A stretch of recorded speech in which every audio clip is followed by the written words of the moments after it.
The sustainable cities made from mud. Mud buildings are remarkably good at keeping us cool in summer and warm in winter, and withstanding extreme weather. In the search for more sustainable buildings, architects are returning to this overlooked, age-old construction material. Architects say mud buildings are resilient to extreme weather, such as heatwaves, floods and earthquakes. Reviving an ancient tradition. The city of Djenné lies in the Niger Delta region of central Mali. Founded in 800 AD, it became an important meeting place for traders traveling from the Sahara and Sudan.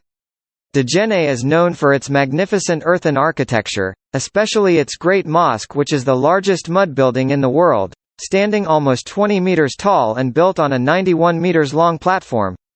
Every year the residents of Djenné gather together to repair and reclay the mosque, supervised by a guild of senior masons. These master builders are revered for their expertise and artistry in Malian society, says Trevor Marchand, Emeritus Professor of Social Anthropology at London School of Oriental and African Studies and author of The Masons of Djenné. Master builders are recognized for their supernatural powers to bring protective elements to the buildings and people who live there, says Marchand. The reclaying is an important symbol of social cohesion. Everyone takes part. Boys and girls mix the mud, women bring the water and masons direct the activity. Djenné's mud architecture is constantly changing as residents reclay, repair and rebuild their homes. There is a dynamism to it. Mud is very malleable and it responds to the changing demographics of a home. If the family grows, buildings can easily be added to the home, and if it shrinks, buildings are left to decompose and turn back into soil.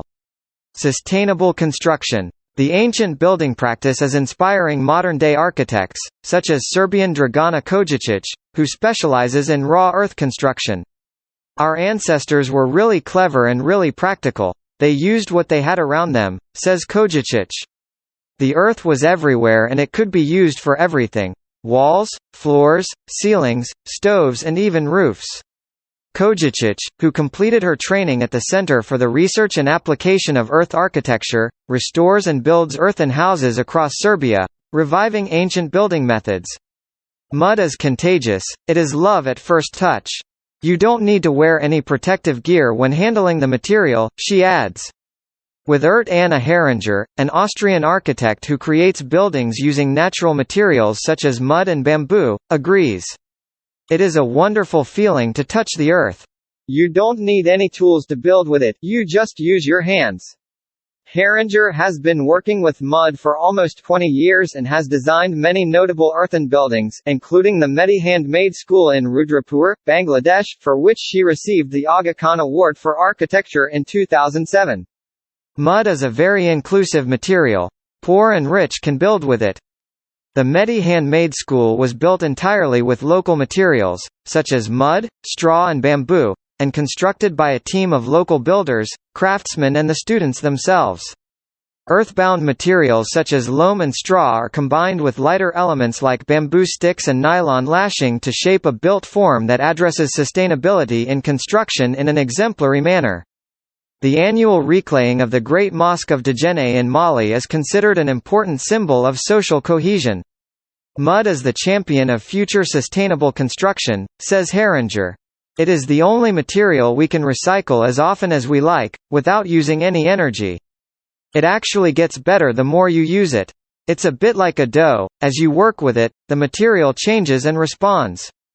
But using mud for construction should be done in a sustainable way and should not reduce land availability for growing crops. It can be a solution, but only on a certain scale, he says, noting that the global population is expected to reach 9.7 billion people by 2050, mounting pressure on land. Healthy, resilient buildings. One of the best qualities of mud buildings is that they are warm in the winter and cool in the summer. Mud walls have a high thermal mass, which means they slowly absorb heat and store it, preventing the house from becoming too hot. Mud walls collect heat during the day from solar radiation and release it at night. The temperature never fluctuates, it's always at a comfortable level, which focuses on restoration projects around the world. This reduces the need for air conditioning units, which consume large amounts of electricity and contain refrigerants that are potent greenhouse gas emissions. In a 2021 report, the UK's Environmental Audit Committee recommended using sustainable, bio-based and breathable products, such as clay and lime-based plasters and natural fibres, to improve the insulation of existing homes. In comparison to buildings constructed of concrete or corrugated metal, mud brick buildings keep relatively stable interior temperatures across a 24-hour period and thus supply inhabitants with far superior thermal comfort. An added bonus is that the thick mud brick walls also reduce noise levels from outside or next door. Mud is the champion of future sustainable construction. The breathable nature of mud has other benefits too. Mud is porous and allows moisture into the house, improving the indoor air quality. The earth has the ability to absorb excess moisture from the air, and to release it, if necessary, which is why we say that these houses breathe. They are healthy buildings which breathe in the same way we breathe and have skins that adapt to hot and cold. The way they are constructed is in reference, and proportion even, to the human body. Mud structures are also incredibly sturdy and resilient to extreme weather, such as heatwaves, floods and droughts, which scientists say will become more frequent and intense as temperatures continue to rise. The UN's Intergovernmental Panel on Climate Change warned in a report this year that cities and settlements are largely unprepared to cope with extreme weather events.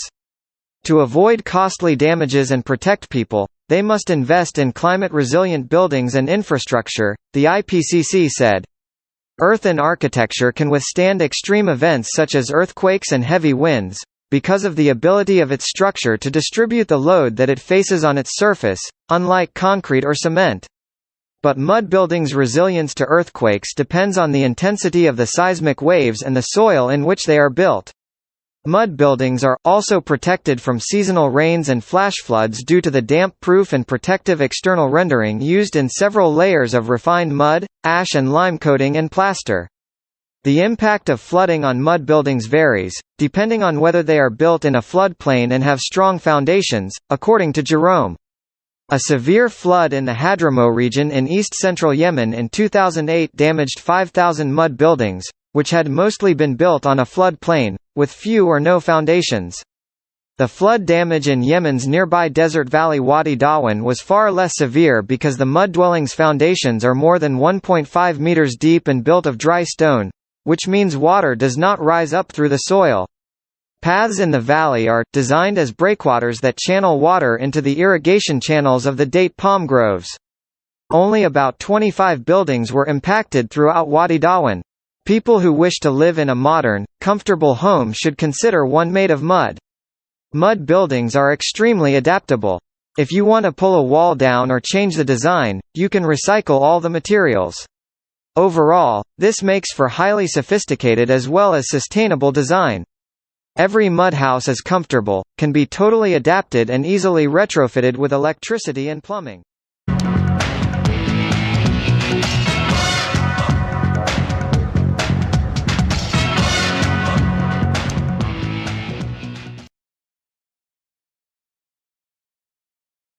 Overlooked.